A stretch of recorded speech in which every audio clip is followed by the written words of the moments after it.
Hey, this is Z with Small Scale Development, where I am going to help you learn how to do your first small scale development project by watching me go through the whole process from start to completion. And you'll get to see all the fun along the way, including all the mishaps and things we have to adjust along the way, people we need to deal with, and all the fun stuff that goes along with it.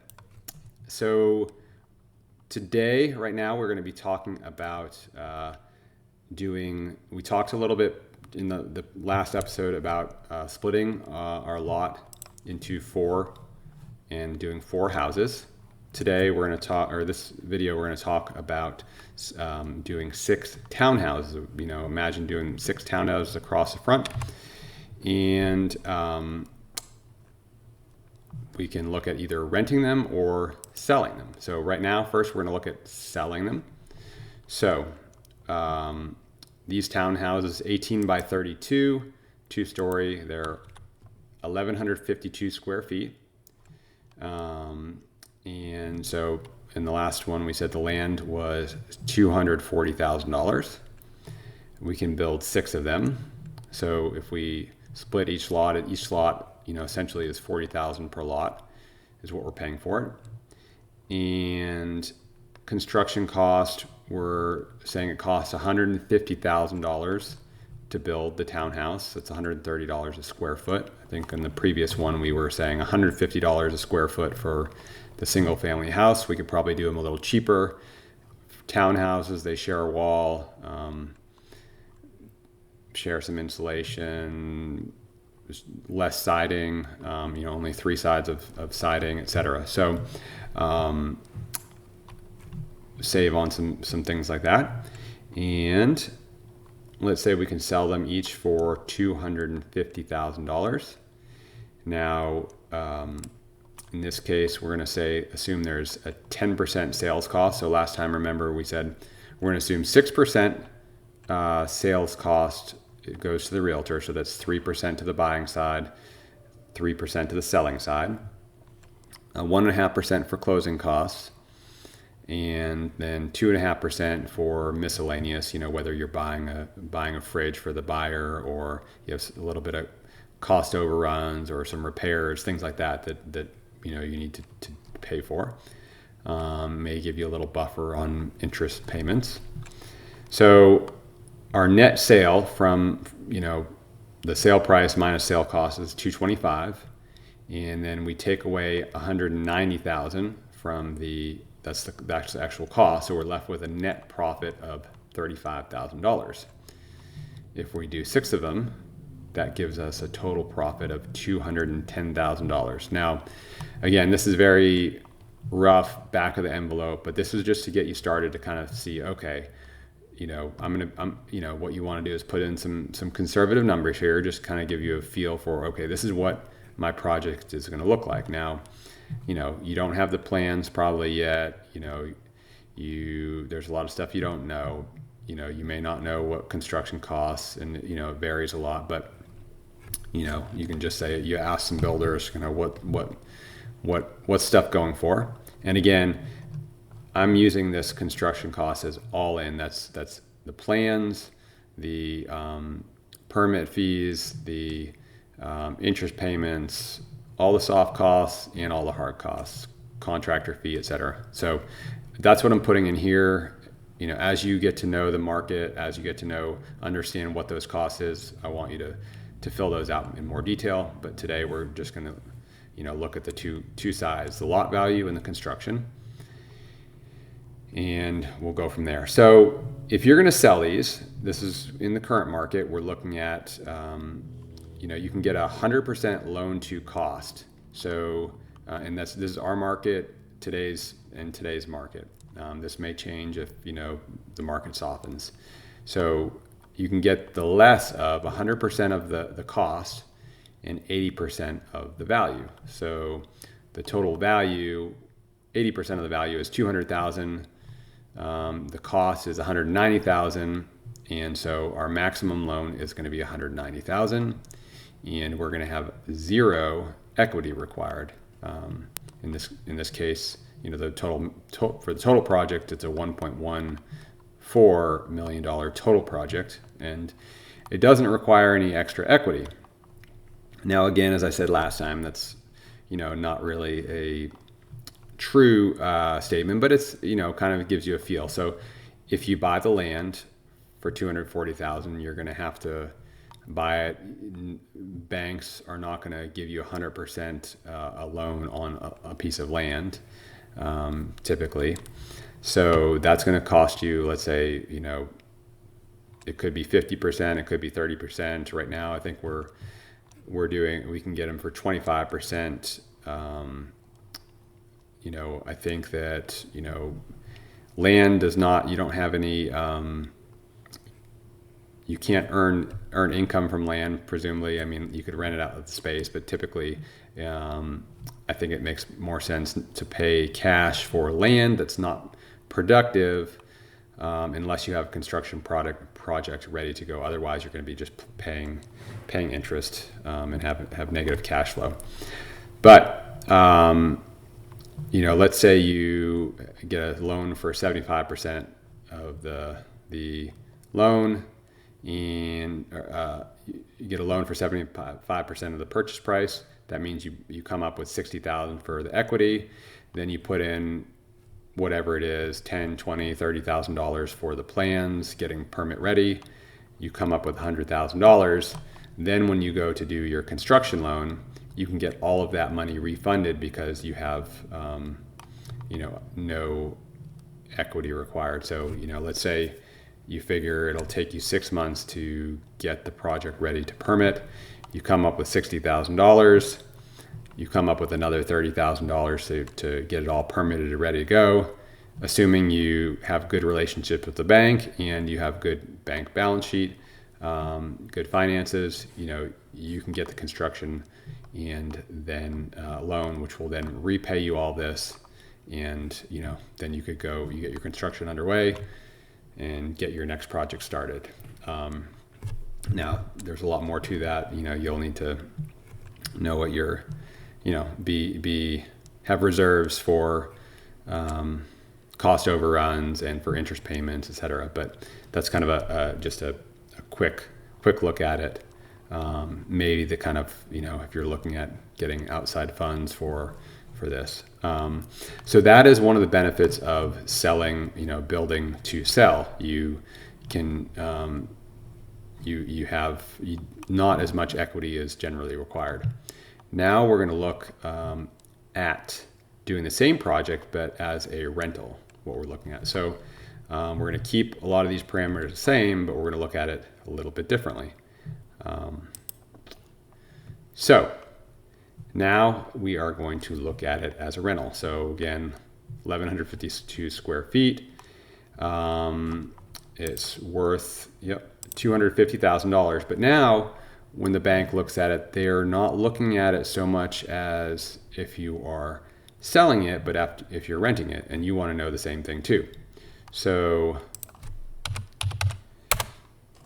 often what the metrics the banks are looking at, they're going to look at the loan to cost, 100%.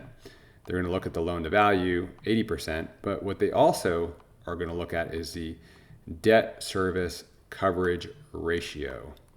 That's a long phrase there. Debt service coverage ratio, DSCR. Sometimes it's debt coverage ratio, DCR. You'll hear both of those, DSCR, DCR. And what that basically says is after I get the rent and I take out money for vacancy, operating expenses, capital reserve, etc., how much is left over to pay the debt service? So if my mortgage is, in this case, $912 a month, and my net income is $1,095, I take this divided by this, and it leaves me with a debt service coverage ratio of 1.2. And banks, 1.2 is often probably the lowest. If you're on a bigger, it's commercial, something that's a lot harder to sell in a quick amount of time, they're going to want higher numbers. They may want 0.35, 1.5, kind of depending on what it is. But I found that on small scale residential, that number works because they're quick and easy to sell. You don't have to. They're just a little bit safer in that regard because they're easier to sell. It doesn't take as long to turn around. So that number obviously is a lot less than the cost, $156. So in this case, we're going to need $34,000 per unit, or $200,000 overall of equity. But let's dig into those numbers a little bit so we can get a feel. So in this case, we need to know not what it could sell for, but also what it can rent for. And speaking of, I just wanted to go back to doing the townhouses for sale. So in this case, what I said is you could only split the lot 4 times. In this case, you can build all 6, but you would not be able to sell them all as single homes. You would as fee simple, which you'd have to create them, which I'll term that we'll go into later. But this is you'd have to sell them as condominiums. So you'd have to set up a little condo association, sell them individually as condos, and that's how you do that. It wouldn't change the development pattern at all. It would just change the ownership and sales. So in this case, we're doing 6. We could still sell them at $250,000 each if we did the condos, but we can rent them for $1,500 a month. Vacancy rate is going to be 5%. We're going to put that at 5%. And previously I've seen it at 8%. I mean, really now we're looking at 2-3%, but 5% is a nice safe number in today's market. 20% operating expenses. That includes things like taxes and insurance and just general overhead, and capital reserves.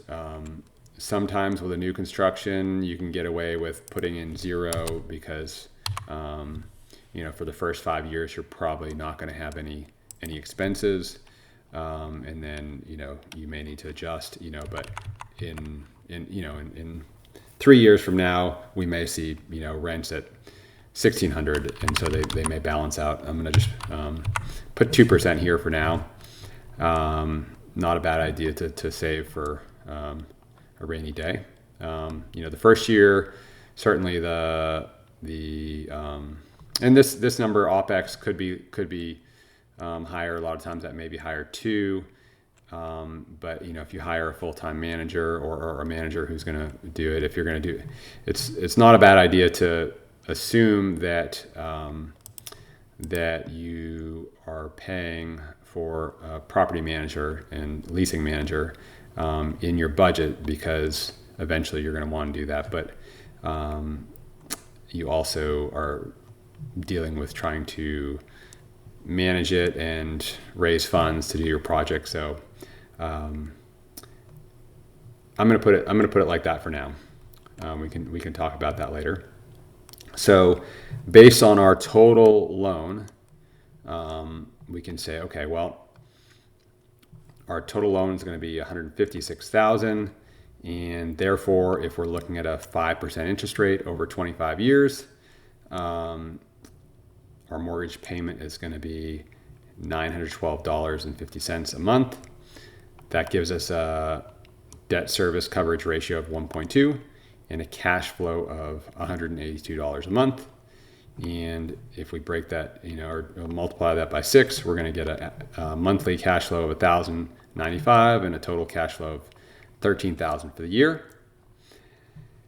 Meanwhile, we are also paying down the principal of $262 a month. So we're getting cash flow of this. We're paying principal down. So our total profit is $444 a month, or $2,600 a month for all 6, or $32,000 for the whole year. We are only actually seeing 13 of it in our bank account. What we also will see is that we can depreciate, we get depreciation benefits for our tax. So we can depreciate $463 a month, which is shows that we end up actually having a tax loss. So we don't have to pay. We will end up not having to pay any taxes while we hold this. Essentially, is if we have this mortgage. So that will be a nice benefit. It'll come up later when we go to sell it with depreciation recapture, but that's a nice benefit. We'll get $13,000 tax free essentially as we hold it like this. However, what we also found that, we are actually going to have to bring $34,000 or actually $203,000 to the table for this whole project. So some of you may be saying, whoa, where in the world am I going to get $203,000? I don't have that. I don't have friends with that. That's okay. This is a little bit bigger project than what I think any of you, if you're just starting out, probably should start with. But this is a project we're looking at right now, and so I wanted to be able to take you from start to finish, so you can kind of see for yourself how this works. But that's why, if we were looking at what I've done in the past, is I've looked at maybe what I'd like to do is I'd like to build 6 of them, and I'm going to sell 3 of them, and I'm going to keep the other 3, and or keep 2, keep 1, sell most of them. I want to hold on to stuff because I know it's going to. I feel very confident it's going to increase in value, but I'm going to sell them so that I can get the make the numbers work. I don't have to bring in another financial partner, and I can move on to the next project with money in the bank. In this case, I have to come up with $200,000. And when I'm done, I get $13,000 a year, but I do not get. I don't have money to do my next project, so I'm kind of stuck there. So that's where you may decide, well, I want to sell all of them, or I want to sell half of them, or whatever it is, so that you can get your money back. So if we were to look at this, we'd say, okay, well, I'm getting $13,000 a year. And and it takes us $200,000 equals this divided by this, and that is going to give us what's called cash on cash return of 6.5%. So that's not super high, but it is. That's our cash on cash. If we look at our total profit, equals 32,000 divided by the equity required, we're looking at 15%, 16%. So that's our total, profit over our total equity required. So that's another metric. So, if you look at what you have as savings, that's not a bad deal, particularly since it's not, you don't have to pay any taxes on it.